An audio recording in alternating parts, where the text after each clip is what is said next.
Very good evening everyone. कैसे हैं आप सभी लोग? Today we starting the are remaining trade union का पार्ट बताएंगे, उसके बाद नया टॉपिक ग्रीवेंस रिट्रेसल मैकेनिज्म की आज हम लोग बात करेंगे। जल्दी से सभी लोग ऑनलाइन आ जाइए।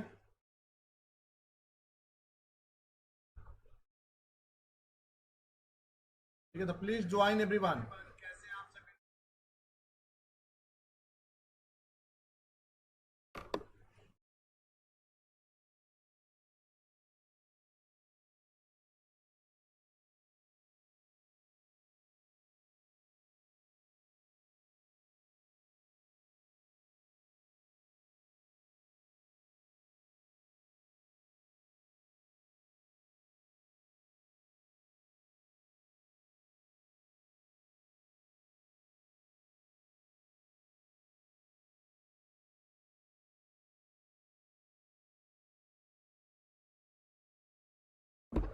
ट्रेड यूनियन का बचा हुआ पार्ट कंप्लीट करेंगे, उसके बाद हम लोग आज next lecture grievance redressal mechanism की बात करेंगे। तो कल जो हमने रह गया था बताने को, वहां से स्टार्ट करेंगे। ये हॉक्सी थ्योरी ऑफ बिजनेस यूनियन, यही कल बता रहे थे हम, उसके बाद कल का आगे का बताएंगे। ठीक है, तो वेरी गुड इवनिंग एवरीवन।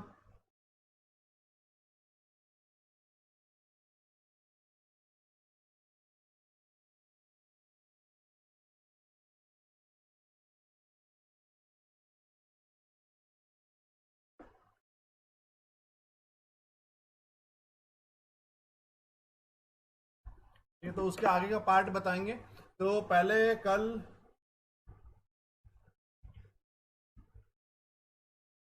ये Hoxie theories of business functions and functional classification of unionism, ये कल बता रहे थे। यहीं पर थोड़ा इंटरनेट में प्रॉब्लम आ गई थी, उसके आगे का आज हम लोग बताएंगे। तो रॉबर्ट एफ हॉक्सी ने ये थ्योरी दिया है। ठीक है, तो explain the origin of trade unionism in terms of group psychology. According to him, workers who similarly situated economically and socially closely associated, not too divergent in temperament and training, will tend to develop a common solution of their problem of living. This means that to understand the nature of trade unionism, one has to take into action not only environmental conditions but also temperamental characteristics of the worker are concerned. Thus, differences in a group psychology causes different types of union to appear. तो इन्होंने mainly क्या बोला है कि जो ऐसे लोग जिनकी एक जैसी समस्याएं हैं, जो एक जैसी जिनकी एक जैसी परिस्थितियां हैं इकोनॉमिकली सोशली, उनको एक साथ आना चाहिए, एक साथ आकर और अपनी प्रॉब्लम्स को सॉर्ट आउट करना चाहिए। ठीक है, इन्होंने ग्रुप साइकोलॉजी की बात किया इन्होंने। तो Hoxie's greatest contribution the theories of unionism was to classify labour organisation according to the functional operation. इन्होंने the main types of trade union according to Hoxie's were 5। इन्होंने 5 अलग अलग टाइप्स का ट्रेड यूनियन की बात की है। ठीक है, तो इन्होंने कुल मिलाकर बात किया कि ऐसे सभी लोग जिनकी एक जैसी इकोनॉमिकली और सोशली कंडीशंस है, उनको आपस में आना चाहिए और कॉमन सोल्यूशन सर्च आउट करना चाहिए या फाइंड आउट करना चाहिए। ठीक, अब कौन कौन से 5 चीजों की बात की? पहला हुआ बिजनेस यूनियन। 5 टाइप के ट्रेड यूनियन की इन्होंने बात की। These are also known as bread and butter union. These are trade conscious rather than class conscious. ऐसे लोग जो ट्रेड कॉन्शियस होते rather than class conscious, they accept the existing economic system and aim at bringing about improvement in the wages and working condition of their members. Collective bargaining is the usual method followed by these unions with heavy reliance on strike as a weapon. तो कुल मिलाकर इसको हम लोग bread and butter union भी कहते हैं। These are trade conscious. ये लोग ट्रेड कॉन्शियस, ज्यादा क्वेश्चन पेपर में ऐसे पूछा जाता है, हॉक्सीज का कौन सा ट्रेड यूनियन है जो ट्रेड कॉन्शियस होता है? तो ये बिजनेस यूनियन ट्रेड कॉन्शियस होता है रादर देन क्लास कॉन्शियस। ये जो भी इकोनॉमिक सिस्टम एग्जिस्टिंग होता है उसको ये लोग एक्सेप्ट कर लेते हैं। तो they accept the existing economic system and aim at bringing about improvement in the wages. और उसके साथ साथ एग्जिस्टिंग इकोनॉमिक सिस्टम को एक्सेप्ट करने के बाद और जो एग्जिस्टिंग सिस्टम में इंप्रूवमेंट लाने की कोशिश करते हैं जिससे वर्किंग कंडीशन इंप्रूव हो और वेजेस इंप्रूव हो। इनका जो मेन टूल होता है collective bargaining. Collective bargaining is the usual method followed by these unions with heavy reliance on strike as a weapon. तो ये लोग कलेक्टिव बार्गेनिंग पे बात करते हैं। जो भी अगर इनको कोई दिक्कत होती है तो कलेक्टिवली आपस में आके अपनी बात मैनेजमेंट के सामने रखते हैं। इनका जो मेन इनका मुद्दा होता है, जो मेन इनका instrument that is called strike. अगर इनकी बात नहीं मानी जाएगी कलेक्टिव बार्गेनिंग के थ्रू, तो वेपन वेपन इनका मेन क्या है, स्ट्राइक कर देंगे। इसको बोलते हैं बिजनेस यूनियन, क्योंकि ये ट्रेड कॉन्शियस होते हैं। अब ये फ्रेंडली और uplift union, such unions are essentially idealistic in viewpoint. ये आइडियलिस्टिक होते हैं, आइडियल इन्हीं को माना जाता है। They may be trade, class और society conscious. They may be class, trade और society conscious. These aspires to elevate the moral, intellectual and social life of the workers.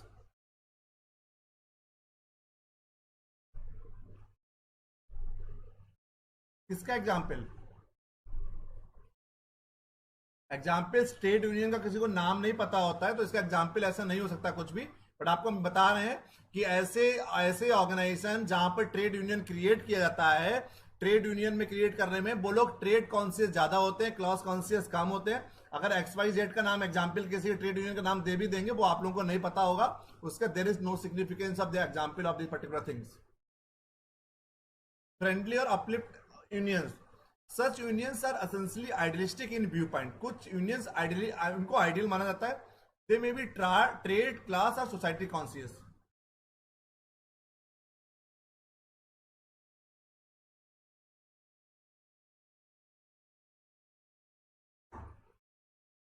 They may be trade, class or society conscious.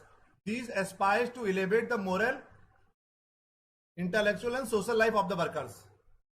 ठीक है, तो कहीं ना कहीं to realise this aim, these unions advocate use of political methods such as setting up of the cooperative enterprises, profit sharing, mutual insurance, etc. They are lay avoiding and employ the method of collective bargaining for securing benefit of the workers. तो ये लोग this aspires to elevate the moral, intellectual, social life की लोग बात करते हैं कि workers का ट्रेड, क्लास और सोसाइटी काउंसिल्स की बात कर रहे हैं, बट कहीं ना कहीं they are more concern about the moral improve हो, वर्कर्स का इंटेलेक्चुअल स्किल्स इंप्रूव हो और सोशल लाइफ उनकी इंप्रूव हो। To realise this aim, this unions advocate use of political method. ये लोग पॉलिटिकल मैथड्स का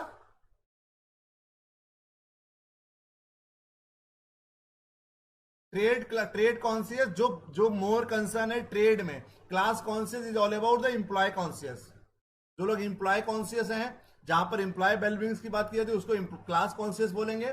जहां पर मेन फोकस ट्रेड को किया जा रहा है, व्यापार को किया जा रहा है, बिजनेस को किया जा रहा है, उसको ट्रेड कॉन्शियस बोलेंगे। तो they are lay avoiding and employ the methods of collective bargaining for securing benefit of the workers. तो ये लोग कहीं ना कहीं कलेक्टिव बार्गेनिंग के थ्रू यूज करके और वर्कर्स के बेनिफिट की बात करते हैं। और वर्कर से कौन से बेनिफिट की? मोरल इंप्रूव हो, इंटेलेक्चुअल स्किल्स इंप्रूव हो, सोशल लाइफ इंप्रूव हो। ठीक है, और ये लोग कौन सा यूज करते हैं? जैसे यहां पर इनका मेन वेपन क्या था? स्ट्राइक। ये लोग पॉलिटिकल मेथड्स का यूज करते हैं। पॉलिटिकल मेथड्स जैसे setting up the corporation enterprises, cooperative enterprise बना लिए, प्रॉफिट शेयरिंग कर ली आपस में एम्प्लॉयज और लेबर्स के बीच में, या कोई दोनों ने बीच में अपना म्यूचुअल इंश्योरेंस कर लिया। ठीक है, अगला है रिवोल्यूशनरी यूनियंस।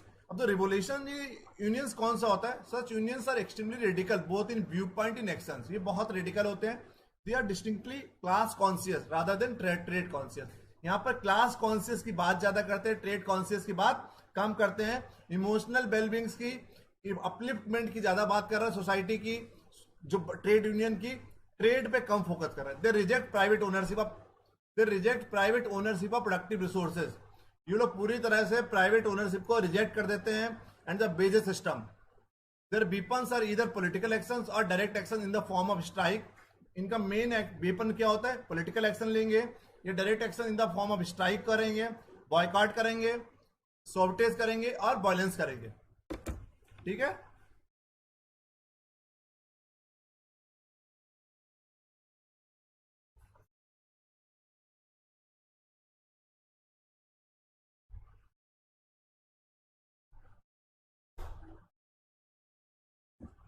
ठीक है।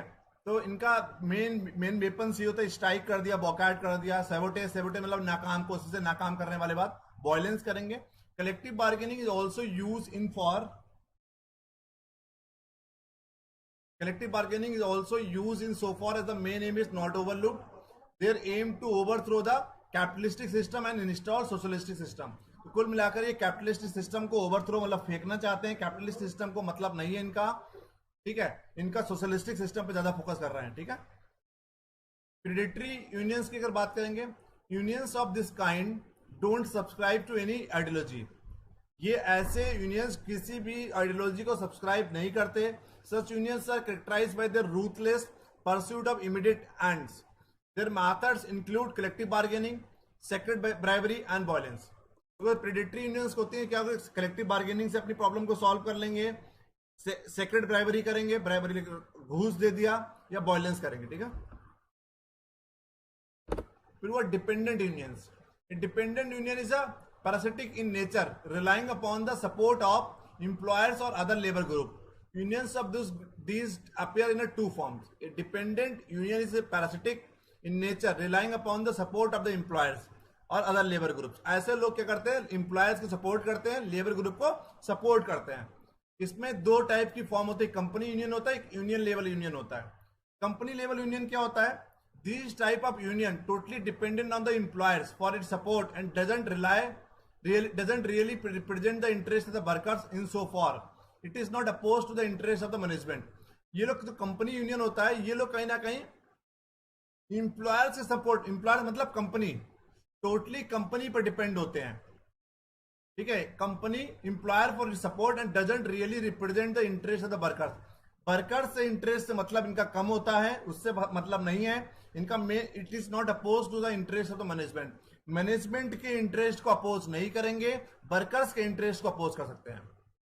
यूनियन लेवल यूनियन क्या होता है, this type of union depend upon the union level being imprinted on the product made by union members. ये लोग यूनियन कंसर्न होते हैं, जो ट्रेड यूनियन होता है उसके कंसर्न होते हैं, मैनेजमेंट ओरिएंटेड नहीं होते, यूनियन ओरिएंटेड होते हैं. Hoxie predicted that with the rise of union power collective bargaining would develop into a form of industrial democracy and bring an end of the profit system. कुल मिलाकर के कहने का मतलब था, यूनियन पावर जितनी बढ़ेंगी, कलेक्टिव बार्गेनिंग डेवलप क्या करेगा, एक इंडस्ट्रियल डेमोक्रेसी डेवलप करेगा, प्रॉफिट सिस्टम खत्म कर देगा. अगला हो गया टेनेबॉम एंटी टेक्नोलॉजी थ्योरी. ये हमने कल बता दिया था, इंटरनेट में दिक्कत हो गई थी इसलिए आप लोग नहीं समझ पाए. टेनेबॉम एंटी टेक्नोलॉजी थ्योरी क्या है, this machine is the center of gravity in the present day industrial community. It is the dominance of machine that give rise to the trade unionism. The industrial revolution destroyed the older way of life and left the individuals workers to the mercy of the employers. The worker become completely dependent upon the machine and the employer degraded them and made them insecure. The trade union movement aims in control over the machine so as to overcome the insecurity. According to the Tenenbaum, the emergency of unionism is spontaneous and inherent in the growth of capitalism. It reflects the argue of the human being to have control over machine. Tenenbaum saw the labor movement ultimately displacing the capitalist system by industrial democracy. कुल मिलाकर मुद्दा समझिए इसका, जैसे कि अभी कुछ दिन पहले पेपर में खबर आई थी, 3-4 दिन पहले, कि due to the automation. Automation क्या होता है, और कि ऑटोमेटिक सिस्टम हो रहा है, मशीन, ह्यूमन का इन्वॉल्वमेंट कम हो रहा है, सब कुछ काम मशीन से हो रहा है. एक न्यू आर्टिकल आया था, ये international monetary fund, world bank भी बोल चुके हैं कई बार, कि ऑटोमेशन के चक्कर में भारत 3 मिलियन 30 लाख जॉब हर साल लूज कर रहा है, क्योंकि हर काम मशीन से हो रहा है. आजकल जाइए बैंक में, चेकबुक भी प्रिंट हो रही है, कैश भी डिपॉजिट हो रहा है, बैंक स्टेटमेंट भी निकाल लीजिए. तो बड़ी बड़ी मशीनों से ऑटोमेशन के चक्कर में क्या हो रहा है कि एम्प्लॉयमेंट, ऑटोमेशन के चक्कर में एम्प्लॉयमेंट क्या हो रहा है, कम हो रहा है, अनएम्प्लॉयमेंट ज्यादा हो रहा है. तो कहीं ना कहीं कंट्रोल सबसे ज्यादा क्या हो रहा है, आज के टाइम में पूरा कंट्रोल मशीन के पास में है, और इंडिविजुअल इंसान भी मशीन पे ज्यादा डिपेंडेंट हो रहा है. समझ रहे हैं, तो मशीन पे ज्यादा डिपेंडेंट हो रहा है. इसके चक्कर में इंसान को, एक जो एम्प्लॉयर्स हो उनको इनसिक्योरिटी फील हो रहा है. ठीक है, लोग तो एम्प्लॉयर भी, ये जो कंपनी भी है, कंपनी भी मशीन्स को ज्यादा इंपॉर्टेंसी दे रही है, एम्प्लॉयर्स को कम इंपॉर्टेंसी दे रही है. तो इसीलिए ट्रेड यूनियन मूवमेंट क्या कहता है, trade union movement aim control over the machine so as the come overcome insecurity. Trade union का कहने का मतलब है कि ह्यूमन बीइंग कंट्रोल करे मशीन पे, जिससे कि इनसिक्योरिटी कम हो. अगर मशीन पे आप कंट्रोल करेंगे तो इनसिक्योरिटी कम होगी आपकी जॉब जाने की. According to the Tenenbaum, the emergency of unionism is spontaneous and inherent in the growth of capitalism. So it reflects the argue of the human beings to have control over the machine. कहने का मतलब है trade union का कि आप machine के ऊपर control करेंगे तभी कहीं ना कहीं इंडस्ट्रियल डेमोक्रेसी सेट कर पाएंगे, अदरवाइज कैपिटलिस्ट सिस्टम चलता रहेगा. मशीनें ज्यादा काम करेंगी, ह्यूमन बीइंग कम काम करेगा, मशीन रिप्लेस कर देगा ह्यूमन बीइंग को, और आपकी नौकरी हमेशा इनसिक्योर में रहेंगे, आप जॉब इनसिक्योरिटी रहेगी आपकी हमेशा. अब आया common pragmatic approach. This theory is based on a set of basic premises which are mostly environmental factor. This theory is based on a set of basic premises which are mostly environmental factor. That is why this theory is called environmental theory of labor movement.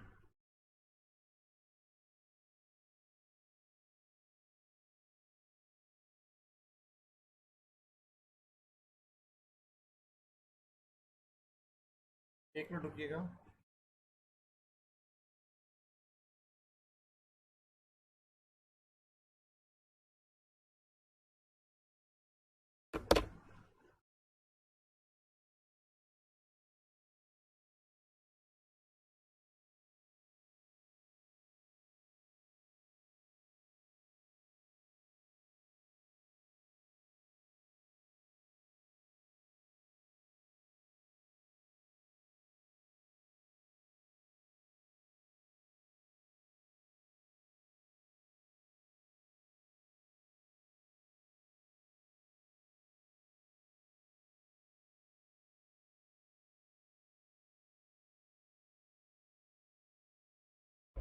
ठीक है, तो common pragmatic approach क्या कहती है? ये theory पूरी basic premises mostly environmental factor पे ज्यादा डिपेंड करती है. That is why this theory is also called the environmental theory of labour movement.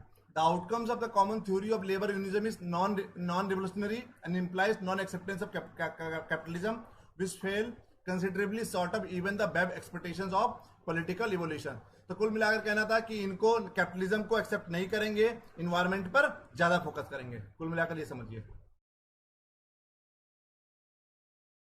अब स्ट्रक्चर एक बार ये इसका स्क्रीनशॉट ले लीजिए आप. ठीक है, इसको आगे बताएंगे.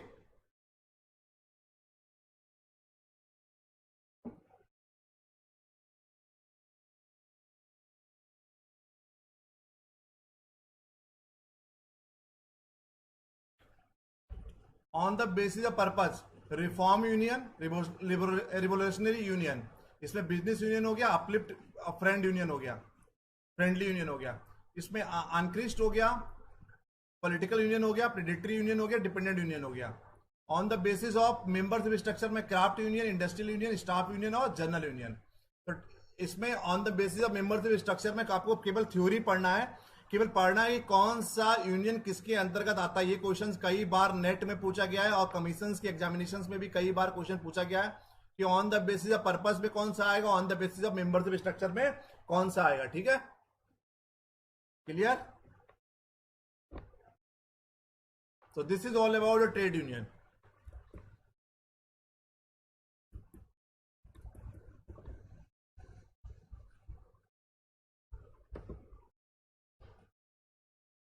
अगला आया grievances redressal mechanism. Grievances redressal mechanism.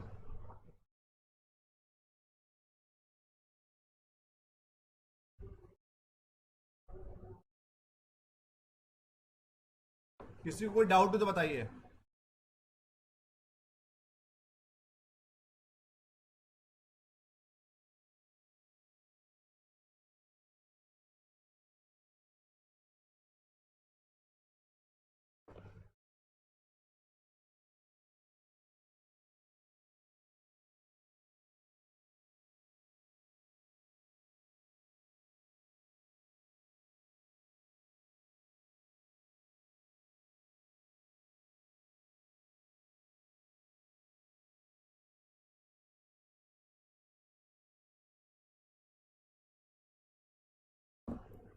चलो एक बार आप लोग पढ़ लीजिएगा, कोई डाउट हो तो पूछ लीजिएगा. Next topic is grievances redressal mechanism. ये भी टॉपिक है. ग्रीवेंसेस तो आपको पता है कि एक ऑर्गेनाइजेशंस में काम करेंगे तो कई सारे टाइप्स के ग्रीवेंसेस हो सकते हैं. तो उसको रिड्रेसल मैकेनिज्म क्या होता है, किस तरीके से उनकी प्रॉब्लम्स को हम लोग सॉल्व आउट करेंगे, कैसे रिड्रेसल करेंगे, कैसे हम उन प्रॉब्लम्स को टैकल आउट करेंगे, उन्हीं सब चीजों की आज हम लोग इसमें बात करने वाले. तो ये लेक्चर 2 या 3 2 में चलेगा. आज पढ़ाएंगे इसको, कल पढ़ाएंगे. Introduction. Dissatisfaction, complaint, grievances. Anything that disturb an employee, whether or not to unrest, is expressed in a word. That is called dissatisfaction. होता है कि dissatisfy होते हैं. Complaint is spoken or written dissatisfaction brought to the attention of the supervisor or the shop steward in charge. That is called. Complaint हम लोग कोई return और spoken complaint करते हैं किसी की, किसी को अटेंशन में लेके जाते हैं. Grievances, a complaint that has been formally presented to a management representative to a union official. ठीक है, तो हम लोग डिससेटिस्फैक्शन, कंप्लेंट और ग्रीवेंसेस तीन अलग अलग चीज हो गई. डिससेटिस्फाई है, संतुष्ट नहीं है. कंप्लेंट शिकायत, ग्रीवेंसेस दुखी परेशान. तो डिससेटिस्फैक्शन हो गई एनीथिंग, आपको कोई भी चीज डिस्टर्ब कर रही है. Anything that disturb an employ whether or not to unrest is express in a word. जो बर्ड्स में हम लोग एक्सप्रेस नहीं कर रहे हैं, that is called dissatisfaction. Complaint a spoken or written dissatisfaction brought to the attention of supervisor or shop steward, that is called complaint. grievances, a complaint that has been formally presented to a management representatives or to union official, that is called grievances. Grievances defined.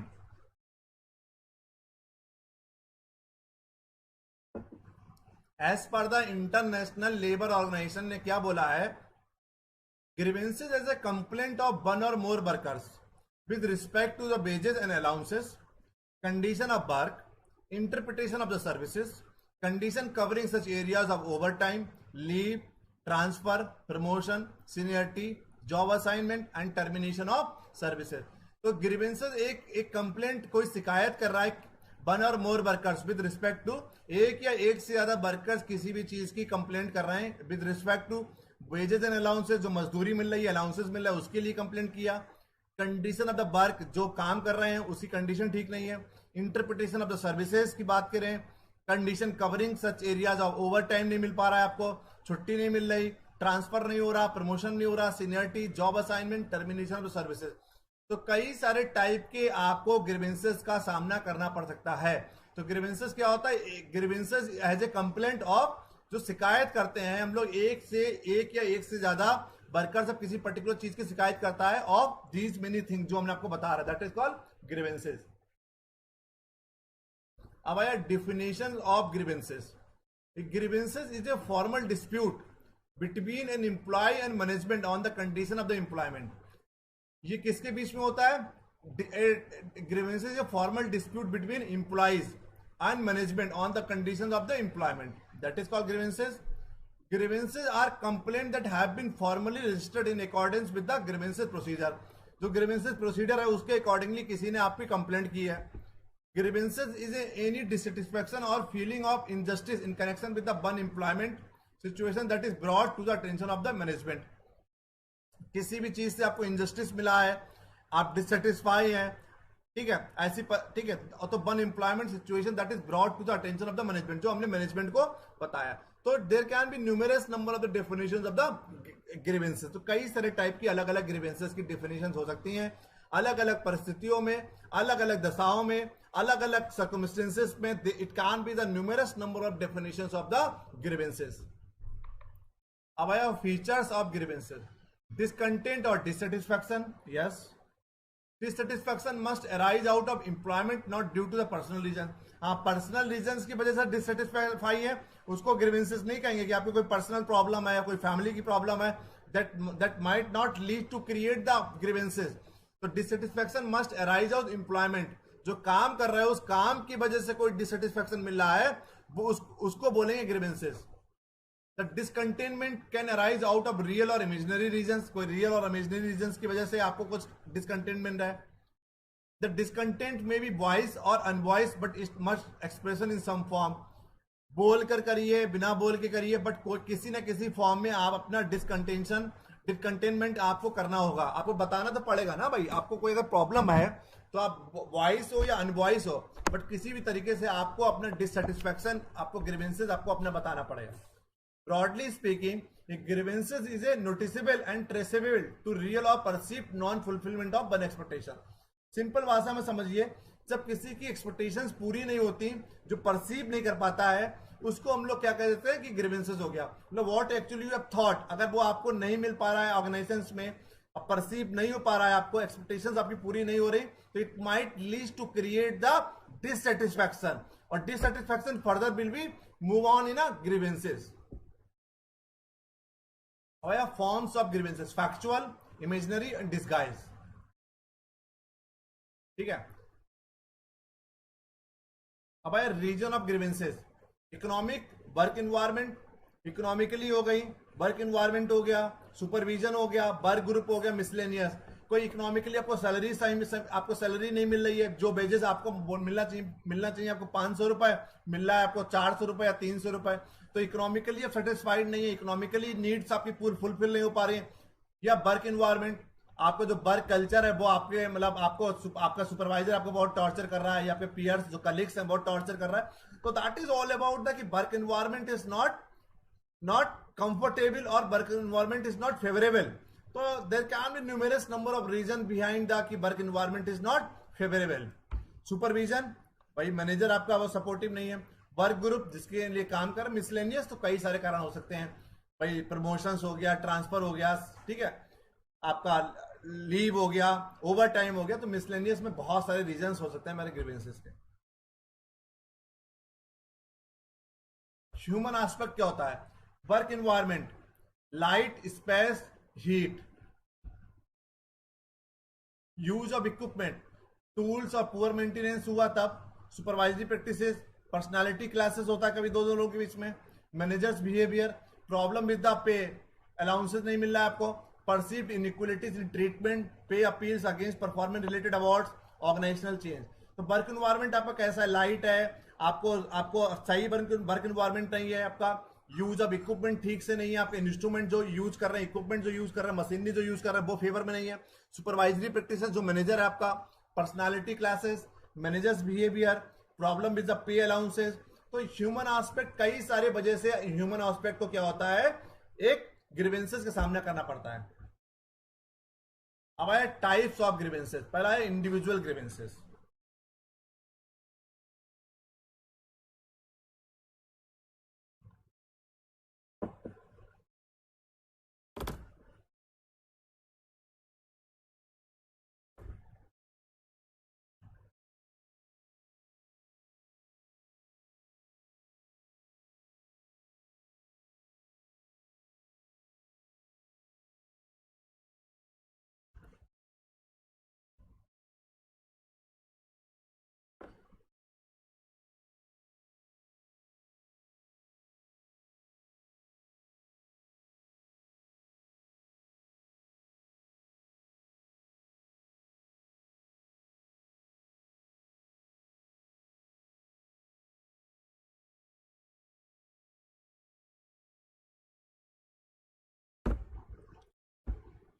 देखो, forms of grievances में आप कौन पूछ रहा है ये? Yes, Lakshmi. देखिए, factual क्या होता है? फैक्चुअल तो हो गया जो फैक्ट एंड फिगर के बेसिस पे हो रही है। आपको मिलना चाहिए था 500 रुपए, आपको मिल रहा है 400 रुपए। आपको 8 घंटे काम करना था, आप काम कर रहे हैं 9 घंटे 10 घंटे। तो on the basis of what ever the fact and figure, जो फैक्चुअल ग्रीवेंसेस है, जो एक रिटर्न आपको कुछ बोला है, काम आप कुछ कर रहे हैं, that is called factual grievances. Imaginary आपने कुछ सोच के रखा था, आपने सोचा था कि हम ऐसी जगह पे काम करेंगे तो you will get this type of satisfaction. तो इमेजिनरी एक काल्पनिक ग्रीवेंसेस हो गया आपका, ठीक है, कि आपको जो जैसा सोचा था वैसा आपको नहीं हो पा रहा है। तो एक इमेजिन आपने before joining any organisation what actually you have thought, जो आपने सोच के रखा था बट वो आपका पूरा नहीं हो पा रहा। डिस्गाइज होता है कि डिससेटिस्फाई विदाउट, आपको रीजन नहीं पता है। डिस्गाइज ग्रीवेंसेस होता है you are dissatisfied but even you don't know what is the reason behind it. Clear? तो it arises, disguise grievances, it arises when employed is dissatisfied due to the reason unknown to them। उसको reason ही नहीं पता कि क्यों वो परेशान है, क्यों ग्रीवेंसेस है। This grievances arise when the psychological needs of employment have not been made. ये सभी तभी होता है जब आपकी साइकोलॉजिकल नीड्स आपकी पूरी नहीं होती। समझ गए लक्ष्मी? फैक्चुअल मतलब whatever the written documents has given to you और वो फुलफिल नहीं हो रहा है। इमेजिनरी जो काल्पनिक जो आपने सोच के रखा था। डिस्गाइज जो साइकोलॉजिक, आपको एक्चुअली में डिससेटिस्फाई है, आपको रीजन नहीं पता क्या है। उसका एक रीजन ये हो सकता है कि साइकोलॉजिकली नीड्स आपकी पूरी नहीं हो रही, that is the only reason आपको ग्रीवेंसेस हुआ। कोई डाउट इसमें? अब आया टाइप्स ऑफ ग्रीवेंसेस। पहला हुआ individual grievances. Complaint that an action by management has violated the right of an individual as set outlined out in the collective agreement or law or by some unfair practices. The discipline, demotion, classification dispute, denial of the benefit etcetera. तो individual grievances क्या हो गया, कोई discipline में नहीं है, किसी का डिमोशन कर दिया आपने, classification dispute, denial of the benefit, benefit देने को मना कर दिया, जिसको बोलते हैं हम लोग individual grievances. The complaint that an action by the management has violated the right of an individual. एक इंडिविजुअल्स की मैनेजमेंट ने क्या करा, कुछ एक इंडिविजुअल्स के राइट ले लिए, इंडिविजुअल्स को कोई आपको क्या बोलते हैं, कुछ उसका डिमोशन कर दिया, पर बेनिफिट देने को मना कर दिया, that is called individual grievances. एक इंडिविजुअल एक इंसान के लिए हो गए। ग्रुप ग्रीवेंसेस क्या होते हैं, complaint by a group of individuals. For example, a department or a shift that has been affected by the same way and at the same time by an action taken by the management. An example of a group grievances would be where the employer refused to pay a shift premium to the employees who work an afternoon shift when the context entitled them to it. कुल मिलाकर group grievances का मतलब है कि पूरे group को grievances हो गया। मतलब इसका एग्जांपल हमने दिया है कि जो लोग नाइट शिफ्ट में काम करेंगे उसको एक एडिशनल पे मिलना है, बट एडिशनल पे नहीं दे रहा है। वो कह रहा है कि आप इंटाइटल हो, मैनेजमेंट कर, आप इंटाइटल हो, आपको रात में भी काम करना पड़ेगा, दिन में भी काम करना पड़ेगा, एक शिफ्ट चूज करनी पड़ेगी, whether you can choose day shift और नाइट शिफ्ट। तो आपको काम बराबर 8 घंटे ही करना है, तो आपको नाइट का या आपको डे का, आपको कुछ इंटाइटल अलग से कुछ इंटाइटल नहीं हो आप, तो इट माइट, तो उसकी किसी ने कंप्लेंट कर दी, that is called group grievances. तो ग्रुप ग्रीवेंसेस क्या हो गई कि group of individuals, complaint by group of the individuals. For example department, आपका एग्जांपल दे दिया हमने आपको कि ऐसे पूरे का पूरा ग्रुप क्या हो गया, परेशान है, डिससेटिस्फाई, इसको बोलते हैं ग्रुप ग्रीवेंसेस। फिर हुआ policy grievances, complaint by the union that an action of management और इट्स फेलियर और refusal to act, violation of the agreement that could affect all who are covered by the agreement. Group grievances are often treated as a policy grievance. For example, management assign a study day shift employees to work on off shift without regard to seniority. कुल मिलाकर policy grievances का मतलब है आपको policy में कुछ लिख के दिया गया था, रूल्स रिजिड, रिटन डॉक्यूमेंट्स में कुछ और कह रहा है और आपने क्या करा, उनका वॉयलेशन करा है, that is called policy grievances. आपसे बोला था कि 9 से 5 काम करना है, काम आप करा रहे हैं 9 से 6, तो whatever the rigid, whatever the rules and regulations, whatever the rules and regulation prescribed by management to you, जो भी एक नियम बताए गए थे मैनेजमेंट के द्वारा आपको, वो मैनेजमेंट ही फॉलो नहीं कर रहा, उसकी वजह से क्या हो रहा है, पूरा इंप्लॉयज क्या हो रहे हैं, सफर कर रहे हैं, उनको डिससेटिस्फैक्शन मिल रहा है, that is called types of grievances में policy grievances. Effect of grievances, grievances का इफेक्ट क्या होता है ऑन प्रोडक्शन, भाई लोग दुखी होंगे, डिससेटिस्फाई होंगे, तो क्या होगा, low quality of production, low productivity, increase in the wastage, increase in the cost of production. तो क्या होगा, लो क्वालिटी ऑफ प्रोडक्शन होगा, लोग काम ठीक से नहीं करेंगे, प्रोडक्टिविटी कम होगी, लो प्रोडक्टिविटी होगी, वेस्टेज ज्यादा होगी, increase in the cost of production, production की कॉस्ट बढ़ जाएगी। ऑन एम्प्लॉयज इंक्रीज अपसेंटिज्म, लोग नौकरी पे नहीं आएंगे, छुट्टी लेंगे ज्यादा, अपसेंटिज्म बहुत ज्यादा होगा। Reduction in level of commitment, employees commitment अपना खत्म कर देंगे, ज्यादा कमिटमेंट से काम नहीं करेंगे। इंक्रीज इन द एक्सीडेंट बहुत ज्यादा होने की चांस रहेगी। Reduce the level of employees moral, और इंप्लॉयज का मोरल भी कम होगा। ऑन मैनेजर्स पे क्या फर्क पड़ेगा, stand superior subordinate relation superior और सबॉर्डिनेट का रिलेशन खराब होगा।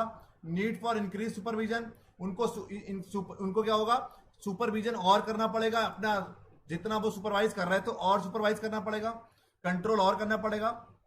Follow up increase in the unrest thereby machinery to maintain the industrial piece.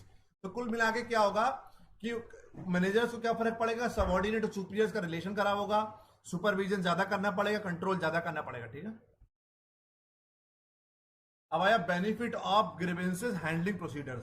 उसका बेनिफिट क्या होता है, it encourage employees to raise concern without fear of reprisal, benefit तो हो गई होगा। It provide fair and speedy means of dealing of grievances, it provide minor disagreement developing into the more serious disputes, it saves employer times and money as a solution for or found for workplace problem, it help build in organisational climate based on the openness and trust. Simple है बहुत।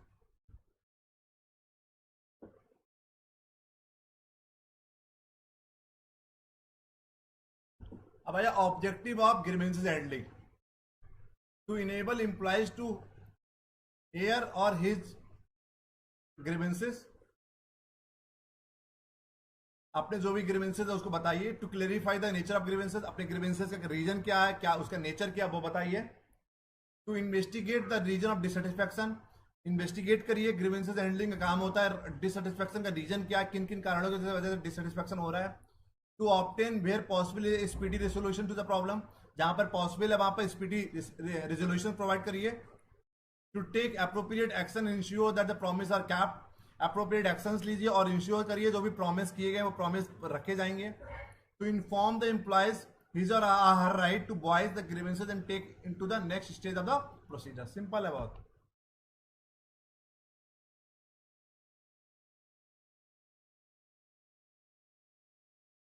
आज के लिए इतना ही है। कल से class आपकी फिर से 6 बजे होगी। कल से क्लास शाम को 6 बजे फिर दोबारा, ठीक है। 9 बजे वाली क्लास नहीं होगी, कल से फिर 6 बजे क्लास होगी। 5:30 पे गर्मी बहुत ज्यादा होती है, तो कल से फिर 6 बजे क्लास होगी। इसमें बहुत कुछ है, देखिए अभी बहुत कुछ है इसमें।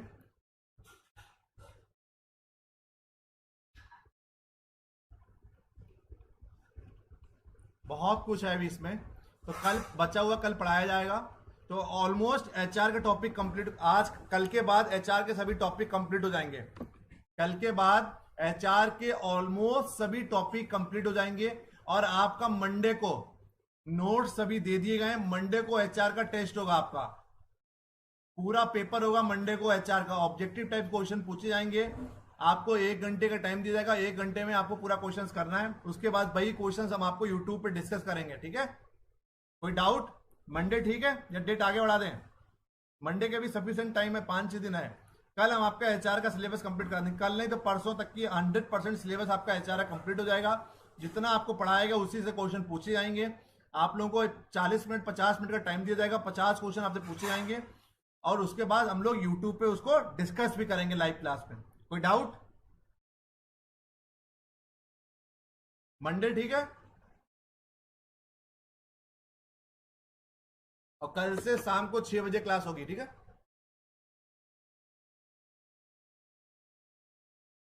बता तो दिया मंडे को टेस्ट होगा। कोई डाउट हो तो बताइए।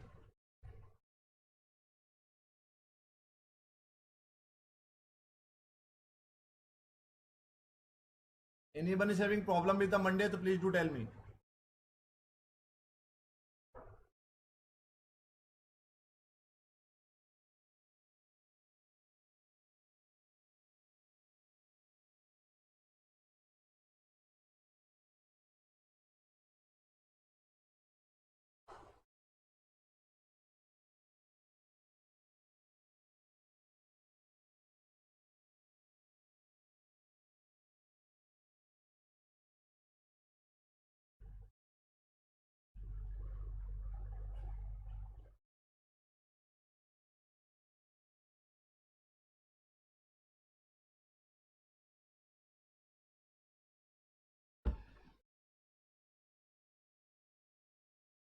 चलो once again, thank you so much for joining. Take care. Goodbye.